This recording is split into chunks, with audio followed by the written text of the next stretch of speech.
The ego is the system that runs your sense of self. It is made out of thought patterns, emotions, and behavioral loops, and the stories that try to hold it all together. Left unchecked, it creates endless existential searching, chronic disconnection, and the persistent sense that something is wrong. The goal of my videos is clarity, to see your identity and its contradictions for what they are, named precisely, to finally understand what it is that we're all running away from. The illusion of choice functions as a psychological trap, because it binds the ego to a cycle of perpetual regret and false responsibility. The myth of the decider reveals how the cognitive hallucination of agency creates unnecessary suffering. If you observe the mechanical nature of thought, you collapse the self towards existential freedom. Freedom is this feeling that you are unconditioned and unbound by your past choices. That right now, without any sort of attachment to anything, you can do what you want to do. This exists. This is real.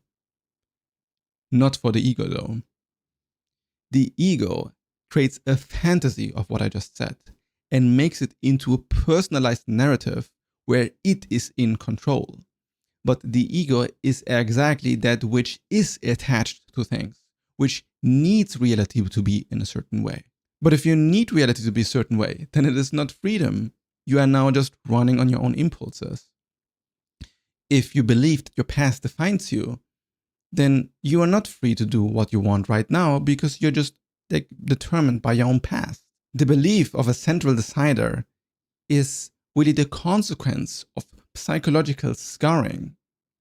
You hold on to what you have done in the past and believe that all of it means that you must be this person and cannot be another person.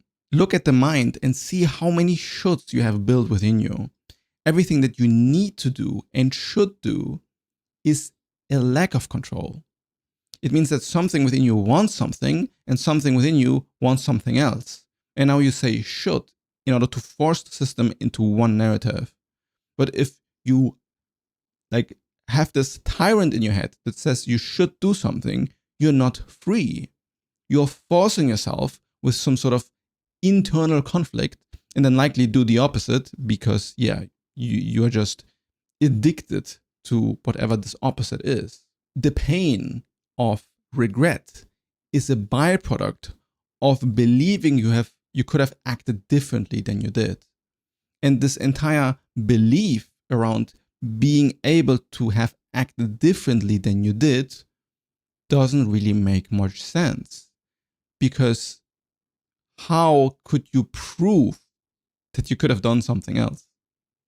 Like you have no time machine that you could have acted differently in the past. There's absolutely no way to validate this sort of intuition of, oh, if I had done this differently, if I had done that differently, I wish I could have done this and this. Like all of this is already egoic narrative that is robbing you from your freedom. Do you notice how when you really introspect, all I'm saying is just words. The truth underneath isn't in the words because your past doesn't exist anymore and could have and should have are complete fabrications of the mind. So what I'm saying is at the edge of even making sense in the first place. The ability to have agency is the ability to realize how little agency you actually have. The ability to pay attention onto something and then moving your attention towards that thing is really all your mind is doing and where the control, in parentheses, really lies. But also this can be seen as a sort of will that is enacted by your own brain.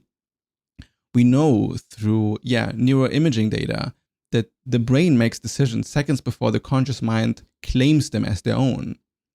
So all of these internal monologues that you have in your head, all the thoughts about what you want to do or going to do, or the behaviors that you enact, most likely already have been decided by a subconscious process in your own brain beforehand. And this robs people of the feeling of agency and makes them feel like a puppet of their own brain. It can only make you feel like a puppet in your own brain if you are separating yourself from your brain in a meaningful way. So it's like, okay, I am something that observes the brain, and I'm not identical to it. And the brain is telling me to keep smoking, and it is hurting my health. I want to stop smoking. And now, therefore, I'm at mercy of, what the brain wants. This requires a sort of conflict within you and a sort of push and pull dynamic where one side is arguing against another side. But at the end of the day, both sides are your brain. There's not really something there to, tell you that one side is the true self and the other side is the false self, except a will that you are asserting onto this dynamic. The will that you have to smoke less and the will that you have to smoke more can be boiled down to neural pathways in the brain activating in certain circumstances. And whenever you do this like deconstruction of your actions, more and more you start to feel like, okay, I am sort of a puppet without control, but even this framing of being a puppet without control kind of becomes meaningless if the entire system is like one whole mechanism that runs itself, through its conditionings.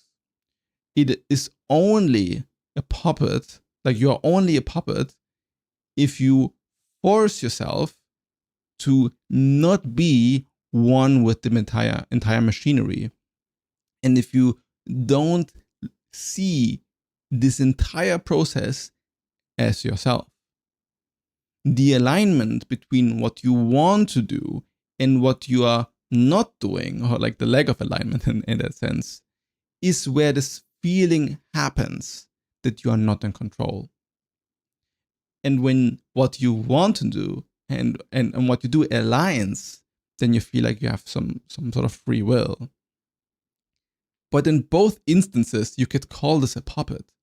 Just because the character does what is aligned with its will doesn't mean that this will is like truly 100% free. As long as you draw this existential distinction between this will and yourself.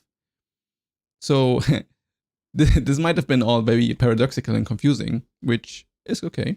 But what you can see here is that you can always play this game with your own agency and always skirt the responsibility onto something else.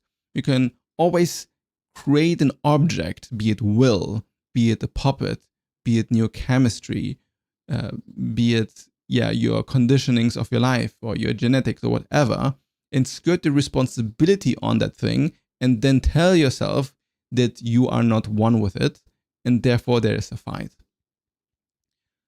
The only way this fight actually dissolves is when you completely surrender to all of these different mechanisms, stop verifying a sense of ego that controls these mechanisms, and let go and observe. Observe and come in contact with what the mind really wants, what the mind at the end ends up doing, and why one or another is the case. And in all of this, the power that you hold is within attention. And forget about power as some sort of free will thing. And you can also forget about power as a determined thing, but just like as a raw quality of being a person that influences its environment, that causes movement, in its surroundings. If all of this is there, then it's just there. And it doesn't matter if you call it free will or determinism, if you call it freedom or being entrapped. Like all of this are narratives in your own head that gives you the feeling of, being a puppet or having no control. But if you're truly holistic about what I'm saying here, then you can completely accept the fact that, you are a biological meat suit and a puppet of the universe acting out its own movement. And you can also say, no, I'm a willing human being that decides what it wants and acts accordingly, and these choices are mine because this is my system acting out of those choices. It becomes a question of identification, and both are completely valid framings. It all depends on how you are framing it for yourself, and then this frame becomes the reality model that you are living in. So when I'm telling you that we are just puppets enacting out, universal will, so to say, then I think this is a fair framing. And depending on where your ego lies, you might dislike this or like this. And in a real way, when I say this, I'm also being a compatibilist, because I'm saying, if you are the puppet, then who is the controller of the puppet? And then you say, okay, it's the rest of existence or the rest of the universe, as it all influences each other. But if it is all interconnected, influencing each other, then there is no puppet there, or there's no controller of that puppet there, as there's, just interactions happening. It's like, imagine the entire universe just, influencing itself. Then how is the universe not free to do that? There's nobody outside the universe forcing its will onto the universe. If the universe is doing it by itself, and all physics and all chemistry is doing it by itself, then how is this not freedom? How could you find the definition of freedom that, isn't like this? So free will always will look like determinism. And there's no really way to make this distinction, because what you're actually seeing is just pure movement. There's a chain of events happening from the beginning of the universe to right now, and this chain of events is free to be itself. And the blame that you can put on other people for not doing what you want, or the blame that you can put on yourself for not having done what you should have done, it all is kind of the product of genuine freedom and the complete lack of agency at the same time. Making your peace with this is how your ego dissolves these narratives in your head that needs reality to be one way and not the other. It is crossing the wires of the intellect and the philosopher, needing one theory of everything to explain it all, and instead burning the theories to the ground and looking at what is actually going on. And what is actually going on is the awareness of the present moment experience that moves its attention one way or another.